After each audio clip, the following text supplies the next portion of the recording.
इस वक्त की बड़ी खबर दानापुर से आ रही है, जहां दानापुर के फुलवारी शरीफ अंचल कार्यालय परिसर में आयोजित जनता दरबार की सुनवाई के बाद कथित भू माफियाओं द्वारा एक व्यक्ति पर जानलेवा हमला किए जाने का मामला सामने आया है। हमले में घायल सैयद मुर्तुजा को इलाज के लिए तत्काल फुलवारी शरीफ सामुदायिक स्वास्थ्य केंद्र ले जाया गया है, जहां प्राथमिक उपचार के बाद उन्होंने फुलवारी शरीफ थाना में लिखित शिकायत दर्ज कराई है। घायल सैयद मुर्तुजा ने बताया कि नवादा स्थित एक जमीन को लेकर न्यायालय में टाइटल सूट लंबित है।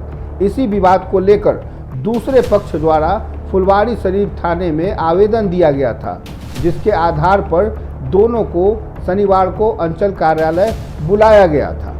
उनका आरोप है कि सुनवाई समाप्त होने के बाद अंचल कार्यालय परिसर में ही दूसरे पक्ष से जुड़े कुछ लोगों और एक महिला ने मिलकर उन पर जानलेवा हमला कर दिया। ये तस्वीर आप देख रहे हैं इस वक्त, सीधी तस्वीर जनता दरबार से, जहां इस मामले के बाद घायल सैयद मुर्तुजा किस तरीके से इलाज करवा रहे हैं, इनके ऊपर जानलेवा हमला हुआ है। वहीं महिला संग दूसरे पक्ष के लोगों ने हमला किया है। इलाज के बाद फुलवारी शरीफ थाने में आवेदन देते हुए मुर्तुजा ने पूरी बात बताई है। और आपको बता दें कि इस वक्त राजधानी पटना से सटे फुलवारी अंचल कार्यालय में जनता दरबार के दौरान ये सब कुछ हुआ है। सवाल ये है कि आखिर सुरक्षा व्यवस्था क्यों नहीं थी। हमले में घायल सैयद मुर्तुजा को इलाज के लिए पहले तत्काल फुलवारी शरीफ सामुदायिक स्वास्थ्य केंद्र ले जाया गया, जहां उपचार के बाद उन्होंने फुलवारी शरीफ थाने में लिखित शिकायत दर्ज कराई है। घायल मुर्तुजा ने बताया कि नवादा स्थित एक जमीन को लेकर न्यायालय में टाइटल सूट लंबित है। इसी विवाद को लेकर एक पक्ष द्वारा फुलवारी शरीफ थाने में आवेदन दिया गया था, जिसके आधार पर अब दोनों पक्षों को शनिवार को अंचल कार्यालय बुलाया गया था। उनका आरोप है कि सुनवाई समाप्त होने के बाद अंचल कार्यालय परिसर में ही दूसरे पक्ष से जुड़े कुछ लोगों ने और एक महिला ने मिलकर उन पर जानलेवा हमला कर दिया। आइए हम आपको सुनाते हैं क्या कुछ कह रहे हैं। ब्लॉक पर पुलिस के सामने, सीओ आरओ के सबके सामने, जो सामने कैमरा लगा और रोड पर भी अभी पूरा ब्लड गिरा हुआ है। जब वहाँ से हम लोग बयान देकर निकले कि फौर्जरी करवा ली से, तो तीनों गुतिया का था, तो 3 में से अपने नाम पर सब कुछ करवा ली से। तो वहाँ जो हुआ कि दोनों का रोक दिया जाए जब तक बंटवारा नहीं होगा। ये बाहर में पूरा सजाई हुई थी, 8-10 अनजान लोग गेट के बाहर और गोरखा पहन के माए बेटी लोग घुसी, और साइड में और कुछ लोग थे ऑन कैमरा यहाँ पर इसका निकलवा लीजिएगा फुटेज। तो उसके पीछे से हम बाइक पर जैसे बैठे तो रेड निकाल के मेरे मर्डर करने के लिए क्या हाथ पूरा कपड़ा पीछे लोग का सबका लेटाया हुआ रेड चलाई, हाथ जो बचाया है तो लगा ऐसे हाथ से रोका है, तो पूरा प्री प्लान मर्डर करने। घटना के बाद मौके पर अफरा तफरी का माहौल हो गया। घायल को इलाज के लिए अस्पताल पहुंचाया गया, जहां उपचार के बाद उन्होंने पुलिस से कार्रवाई की मांग की है। इस घटना ने सरकारी कार्यालयों की सुरक्षा पर भी सवाल खड़े किए हैं। क्या कुछ कह रहे हैं, देखिए। वहाँ पे हमला हो गया, सुरक्षा का कुछ इंतजाम नहीं रहता है वहाँ पे। हाँ,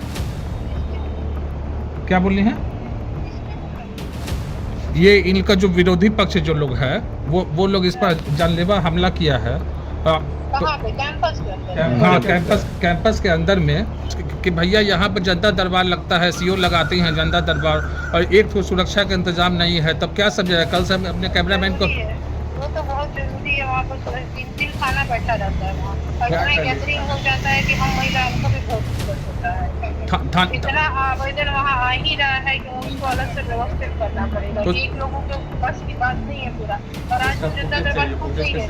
हमारे भाई पर जानलेवा हमला हुआ है, और आप ही के ये फुलवारी थाना एरिया में आप ही के यहाँ जनता दरबार था आज, उसी से ये निकल रहा था तो इस पर बताइए जानलेवा हमला हुआ है।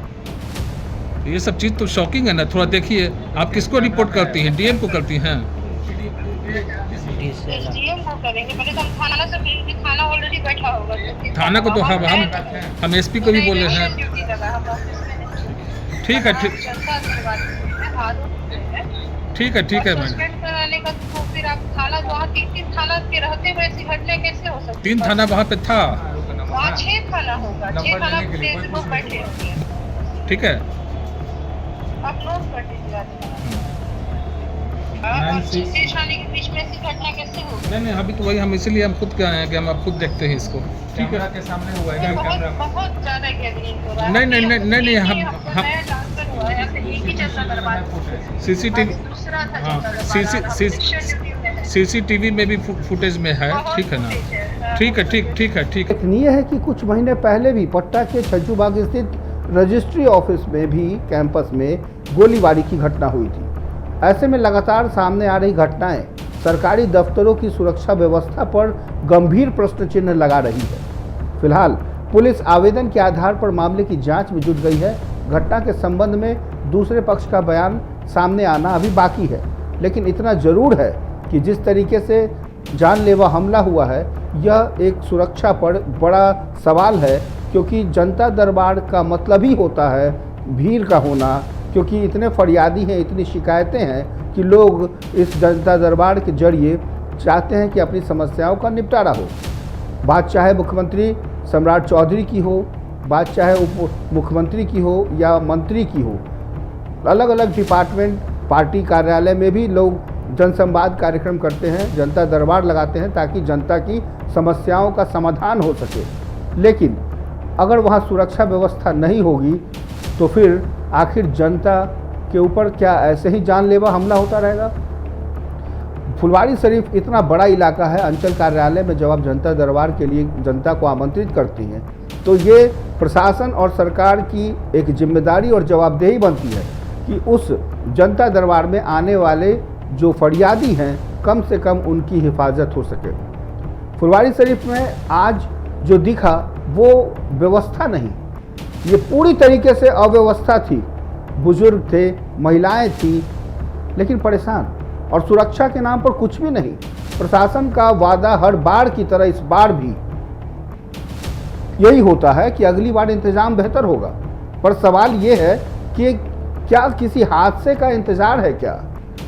NBC 24 मांग करता है कि हर जनता दरबार में पुलिस, मेडिकल, पानी और महिला डेस्क के साथ सुरक्षा भी अनिवार्य हो, क्योंकि इंसान से पहले जान की सुरक्षा जरूरी है। अभी के लिए बस इतना ही। बने रहिए NBC 24।